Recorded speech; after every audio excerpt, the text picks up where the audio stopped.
A few weeks back, our customer brought us this unassuming Silverado and asked that we give it a massive boost in the power department by installing his turbo kit. Every part of the truck's drivetrain has already been upgraded to handle anything the owner wants to throw at it, and our job was to bring the project across the finish line.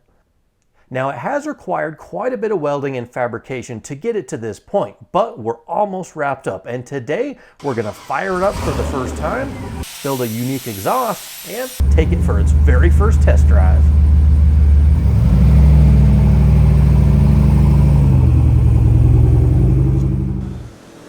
So I topped off the coolant, it's got engine oil in it, kind of did a once over of all the hoses and everything. Oil lines are tight, oil drain's tight. No coolant spilling out of it, so I think we should be okay. Find out.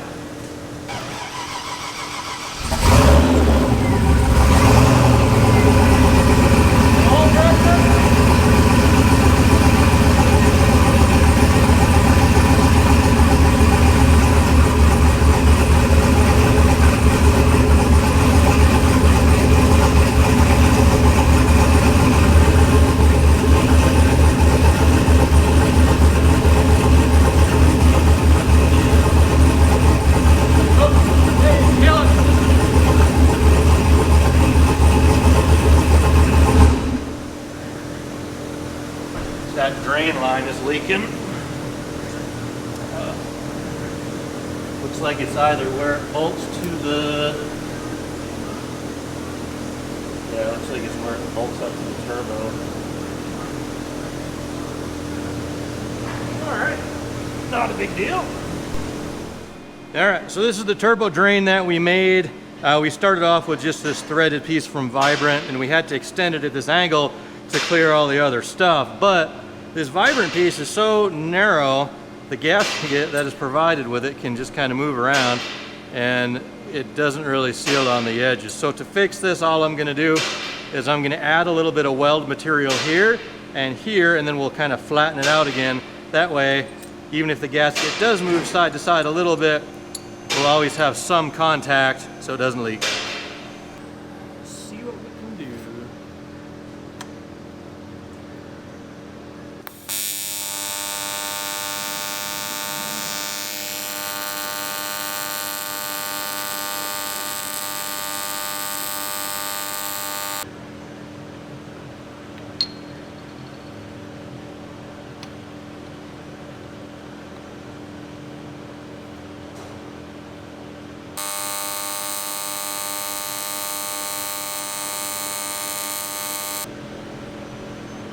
Just gonna kind of build up a bunch of layers here so I know that I have plenty of material to grind down or remove. And we'll flatten her out again. I think we'll be in business.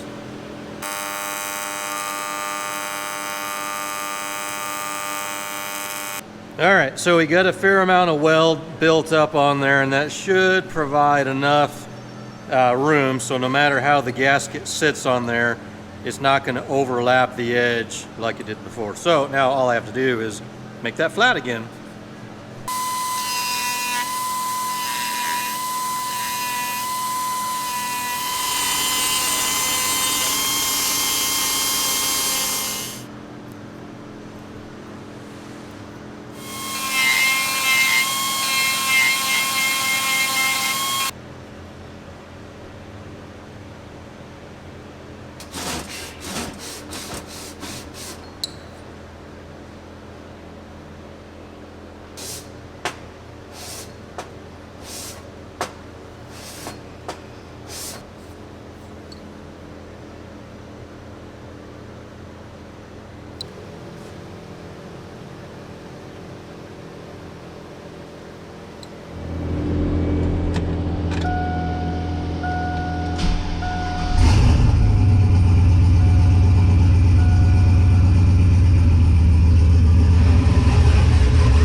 Now, the first startup of any project, whether it's a fresh engine or even something as simple as a new exhaust or a turbo install, is always a pretty major milestone. And you're always going to find a few little things that you need to adjust or correct. And no different with this install that we're doing.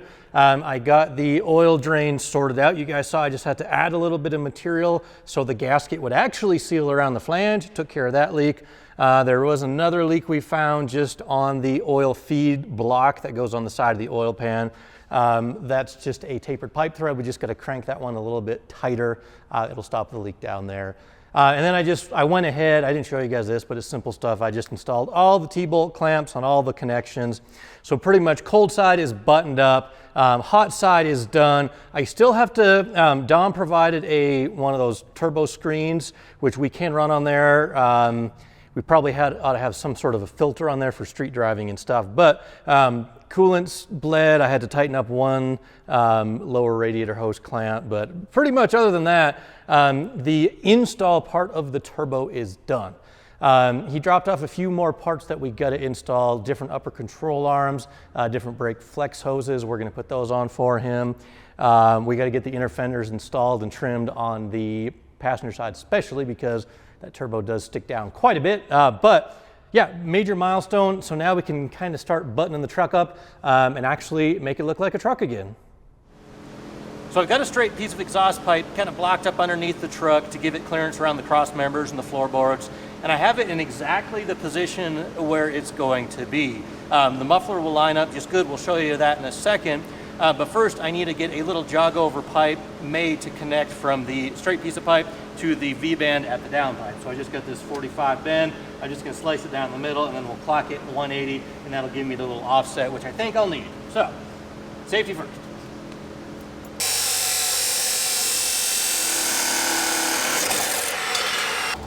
Now I know I've shown you guys this trick a ton, but this used to be a 45. We slice it down the middle, then all we have to do is turn it like that. And we have a very slight offset, and just judging by my eyeball-o-meter, that might be exactly what we need.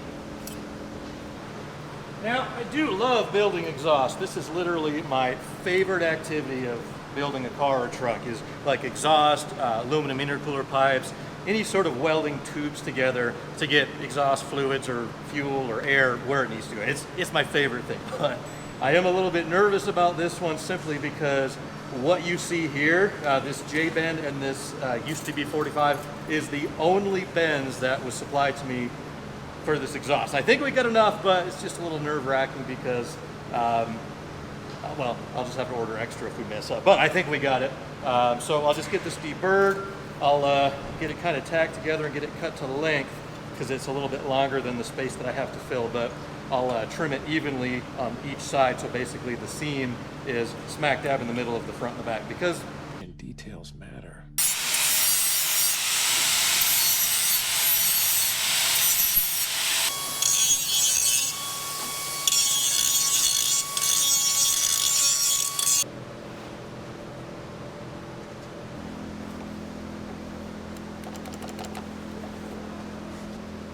I think by now I'd have 2 extension cords.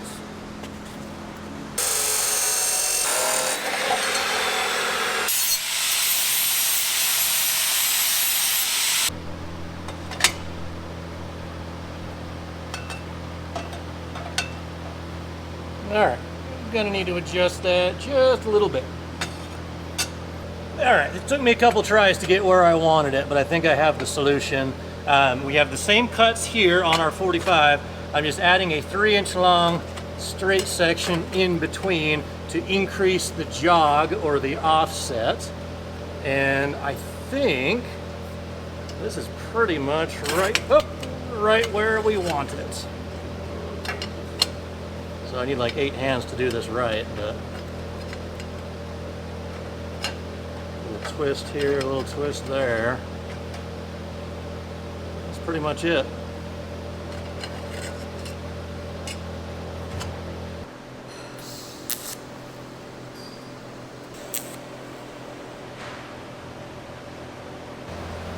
Probably just need to push this top one back just a hair.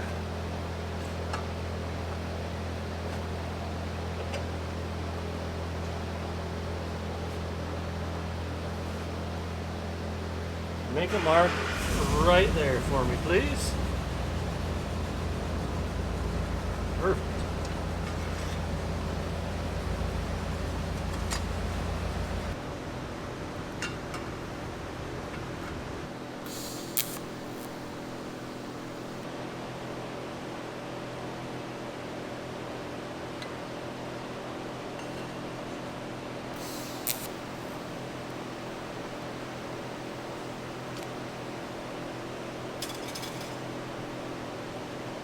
My hands are starting to shake. Gotta eat some lunch. Between running the shop and the YouTube channel, my days tend to get a little bit on the busy and hectic side. And unfortunately, one of the first things that I always skip out on just to save a little bit of time is the lunchtime meal. That's probably not the best choice, but thanks to today's video sponsor Factor, I can both take the stress out of my lunchtime meal and save a little bit of time with chef prepared and dietitian approved meals that arrive right here at the shop, and they're always fresh and never frozen. One of the things that I love about using Factor is that I can get a hot meal prepared in 2 minutes flat. And they have over 35 meals to choose from each week, including options like keto, calorie smart, vegan plus veggie, and more. Factor also allows me to skip the overpriced fast food and delivery services, and it's less expensive, plus it tastes a lot better as well. In 2 minutes, I can have a restaurant quality meal right here in my office. Now, Factor also offers Gourmet Plus options for, when you're feeling a little bit fancy, and that's what we're trying out today. We've got this guy, which is the roasted garlic filet mignon and shrimp, which, by the way, it smells absolutely delicious. So I'm gonna quit yapping, and I'm gonna start eating. Now, if you follow the instructions, the cook on this steak is going to be perfect. But if you're unable to finish the meal the first time around and you want to reheat it to enjoy later on, it'll still be juicy and tender, not tough or dry. So if you want to eliminate the hassle of prepping, cooking, or cleaning up the kitchen, simply head to factor75.com or click the link below and use code Lawrence50 to get 50% off your first Factor box and 20% off your next month of orders. That's code Lawrence50 at factor75.com to get 50% off your first box plus 20% off your next month of orders. That is genuinely good.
All right. Just shocked me through the frame. Uh-oh.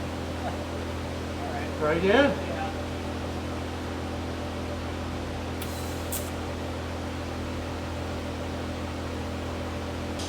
And that's high frequency there, so that's kind of like a ignition coil or something like that.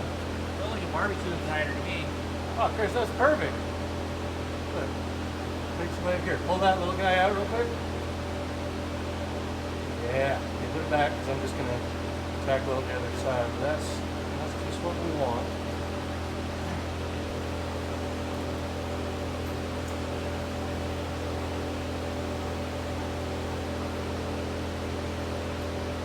I don't know how those pipeline welders do it when they're laying upside down all day. That's gonna suck.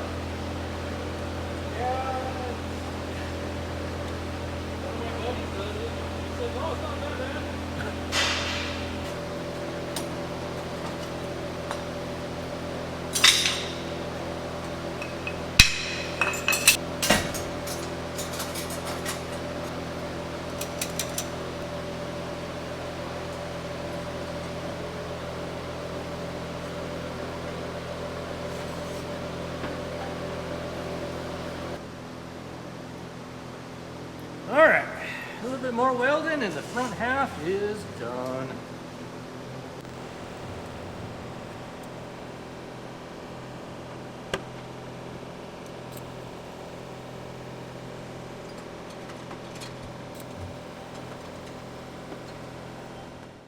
So this will be like my third or fourth take for this little thing here, and I'm just now realizing it's Tuesday. I thought it was Monday this whole time. So I guess time flies when you're having fun, but I do have fun building trucks, so I guess it kind of makes sense.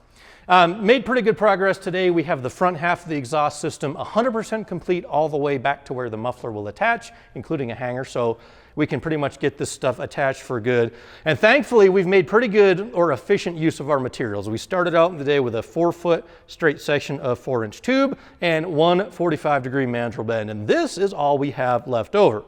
And that's just important because 4-inch stainless material is not inexpensive, so we just got to make sure we don't make many mistakes. So anyway, I'm happy. And I'm really excited to hear how this is going to sound because we are trying something that I've never actually done myself. There's lots of different materials you can build your exhaust from. Most of the system is going to be built from stainless, but Dom actually supplied a muffler slash resonator, which is made from something a little bit more exotic. This is a titanium resonator. It's made by Vibrant, as you can see. It weighs next to nothing, and it's a, as you can see, kind of straight through design with a little bit of, there's some kind of packing back there. So it'll take away a little bit of the sound, but it's probably going to have a pretty aggressive volume. But the one thing I've always heard about titanium is that it'll give your exhaust note a little bit different tone than just standard materials like stainless steel or mild steel or aluminized steel, which you typically build exhausts from. So kind of excited to hear how it's going to sound. So that's about how much you got trim? On the bottom half, yep. Oh, I was thinking the front. That's even more. Yeah. So, I mean, somewhere in that area. Woo. You sure you got the right side of the straight edge? Well, That's a lot. I believe so. That's what I was saying. The bottom half might lose a lot of that. Oh, man. Well, measure twice, cut 4 times.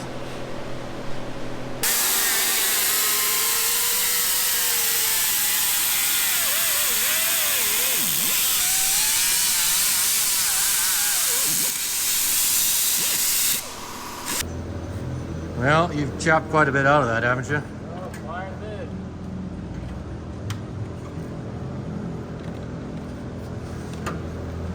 Well, the little clips look like they clip in.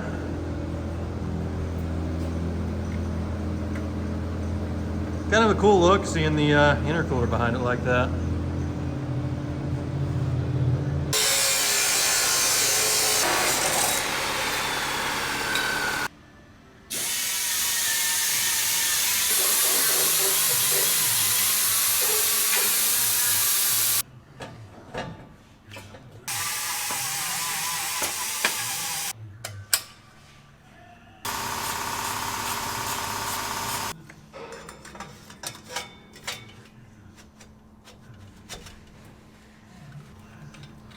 I'm using this style of clamp because you cannot weld titanium to stainless.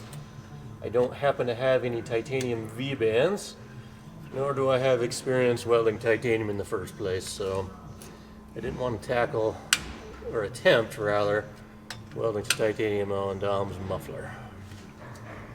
So the customer supplied this turn down, and it has this little slip fit connector, which I absolutely cannot stand slip fit connectors in exhaust, because even if we weld it, it has this weird bump in it. Now, obviously that excludes, you know, transitions into and out of mufflers, because you kind of have to do it. But stuff like this I think is unnecessary. So we're just gonna kind of cut that beyond the flare, and then we'll just butt weld it together for a little bit smoother look. Details matter. Details matter.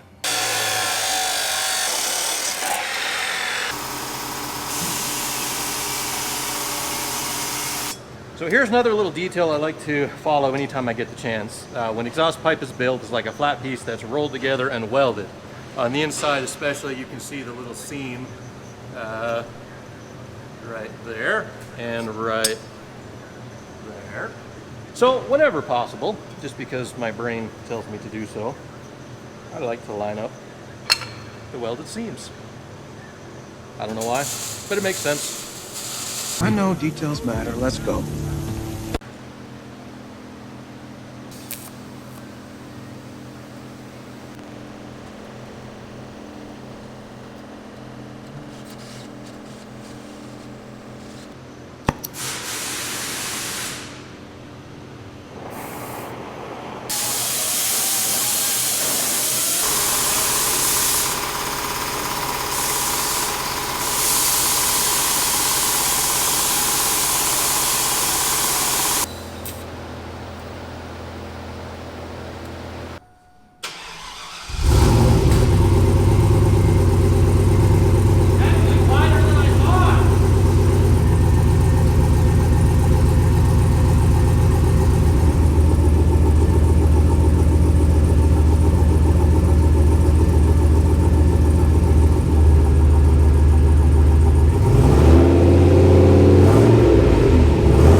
For you, Chris. Why? Because we got a turbo truck, we can't really drive in boost.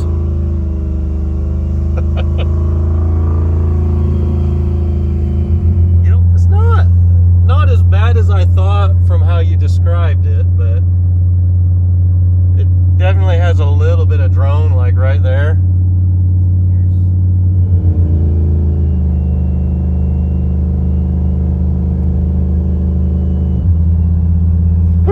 That's a lock up there.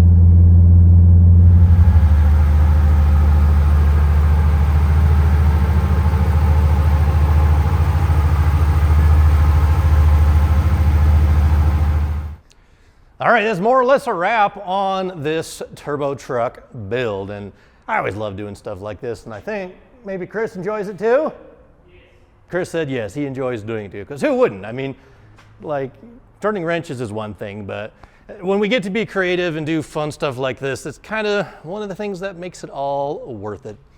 So thank you to Dom for letting us tackle the installation on this. And it took a little bit more time than we initially anticipated. A lot of times you'll find with aftermarket parts, sometimes they just don't fit. But we are equipped to make them fit, and sometimes it just takes a little bit of extra cutting and welding and making things right. And in the end, it's really worth it, because I hate cutting corners. I hate things that don't work right, but we can make them work right. So take the extra time to do it right. That's my little 5-minute sermon for the day. Anyhow, this is kind of the finished look at the engine bay. Overall, here's just the summary of what we've done. We've got the True Focus fab, breather tank / coolant reservoir. Pretty cool piece here, bolts onto the factory stuff. We've got the turbo kit. This is a 75 millimeter. I incorrectly sized it last time. I thought it was an 80 for some weird reason, or an 85. It's S475 T6 turbo. We have the 3-inch intercooler up front. As far as engine goes, again, Dom, sorry if I missed some of these specs, but I believe he said it had a Summit Pro LS piston and rod in it. I believe it's a stock crank. It has a a turbo-specific cam. I know he has different lifters, different valve springs. Basically, it's got ARP head studs. This motor is built for boost, and now we have installed the boost. So I'm really excited to see how this thing does when Dom gets it to the dyno. He's going to handle all the tuning and all that sort of stuff, but maybe once he gets it done, we'll invite him back down and we'll see how the truck goes, or so you guys can see how it goes. I know I'm kind of excited. A couple other things that Chris wrapped up for us this morning. He got the grill clearance. We had to do quite a bit of cutting to get the intercooler to fit because it's not very thick, but it definitely is wide, and as the grill kind of curves in, you got to do a fair amount of trimming. On the suspension, we did a little bit of customization because you got to have it fit right. We did install the aftermarket upper control arms, which we told you about. That was to correct the ball joint angle, but these brake lines we had to do some customizing on because originally it had a braided steel brake line, which I know the braided steel brake lines improve your braking, but they would get pinched between the back of the caliper bolt and the control arm when you turn. So that was no good. Dom brought us by some original GM brake lines because they have these little hold downs, but those were for a 1500 Silverado, and they didn't do really any better. They ran kind of down here, and again, they still would pinch. So we found brake lines from a 2500 HD. They have this little longer section here, which keeps the brake hose up over the top rather than in the back, so it's not going to pinch as it turns. And then we added these little hold down tabs on the DJM control arms, one for the ABS line and one for the brake line up front, just like the factory. So there's a lot of moving stuff up here. There's a lot of little things that could pinch your brake line. And honestly, the big reason why we have to do this is because we got drop spindles on the front of the truck that moves the caliper way in a different spot than the factory does. But with a little bit of creativity, Chris has the idea for the HD brake lines, and I think it worked out awesome. So now what we've got to do, we got to put the wheel on. We are going to do an alignment check because we changed the upper control arms. Dom asked that we check out the rear pinion seal. It looks like it's leaking. But as far as you guys are concerned, as far as the turbo install, this project's pretty much done. So thank you guys for watching. Come back soon.